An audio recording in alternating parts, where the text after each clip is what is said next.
Hindi raw magpapatalo ang mga Rizaleño. Dito sa bayan ng Angono, ang ka-wonder nating si Jennifer, ibibida ang kanyang pambato na nag-viral sa social media. Nagluto lang ng kakanin, nag-viral na. Napalaban na naman ang buntis paggawa ng mga kakanin. Gusto lang naman daw niyang ibida ang panindang kakanin, kaya ikinagulat niya nang pumalo ito sa mahigit kumulang 3 milyong views. Nakakasaya po talaga sa puso na mayroong pong mga nanonood ng mga video ko. Tapos po yung mga kakanin na yon ay simpleng pag-aayos lang naman po yung ginagawa ko. Talaga pong dumagsa din po yung mga gustong mag-order sa amin. Pero teka, kung di ka raw taga-Angono, baka ka raw mapa, oh no, sa pangalan nito. Ang tawag kasi sa kakanin na ito, Kumanoy.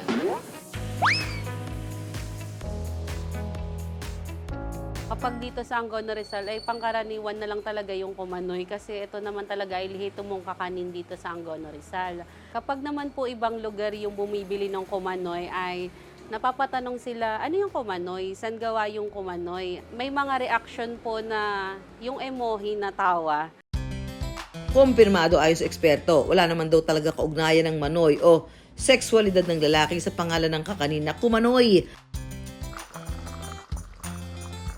Kaya raw tinawag na kumanoy dahil habang niluluto ay lumulubog na para bang kumunoy o yung bang lupa na malambot. Kwento ni Jennifer, 2 dekada nang nagluluto ng kumanoy ang kanyang mga magulang. Pero na magkaedad na sila, siya na raw ika nga ang punong abala. Naipamana na rin kasi sa kanya ang timpla. At ngayon ay katuwang na rin niya ang kanyang asawa. Hanggang sa pumatok ito hindi lang sa kanilang pwesto, kundi pati na rin online. At hindi nga lang daw dito sa Pinas, maging sa ilang pang mga bansa, may nabili raw ng kakanin niya. Ano nga bang pinagkaiba ng bersyon nila ng kumanoy sa iba pa?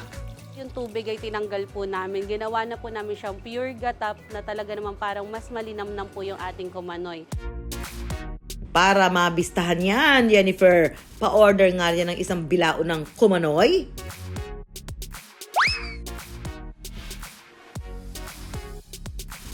Para muna sa topping, saluin lang ang gata sa apoy, saka lagyan ng pulang asukal hanggang sa lumapot, saka isang tabi. Sa isang kawali, paghaluin ng gata at galapong o pinulbos na bigas. Budbura ng puting asukal at haluing maigi para lumapot at hindi magbuo-buo.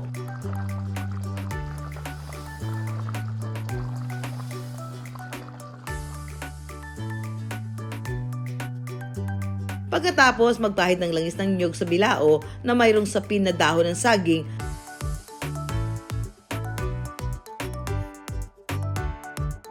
at ilatag na rito ang mixture.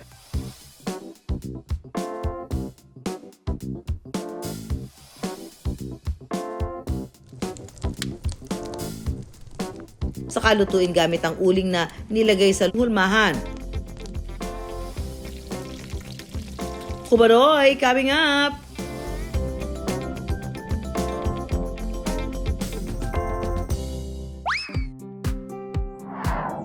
Pero I wonder, ano nga ba ang kwento sa likod ng mga pangalan ng ilan sa mga pagkaing patok kay Juan? Kinakabit natin at iniugnay natin doon sa mga tawag na kung saan madaling makakakuha ng atensyon. Bahagi ng kultura ng mga Pilipino at ito yung salitang iugnay sa kanila, yung pilyo. No? Isang bagay lang na salita na may koneksyon sa isang bagay na nakakatawa or maselang parte, nagkakaroon na ng pagkiliti sa kanilang kaisipan. No? Isang manifestasyon ito na konserbatibo ang mga Pilipino. No, na kapag kayo ang pinag-uusapan, parang merong mali siya. Hindi kultura kasi natin na pag-usapan in public, masaselang bahagi ng katawan ng tao, kumpara sa mga ibang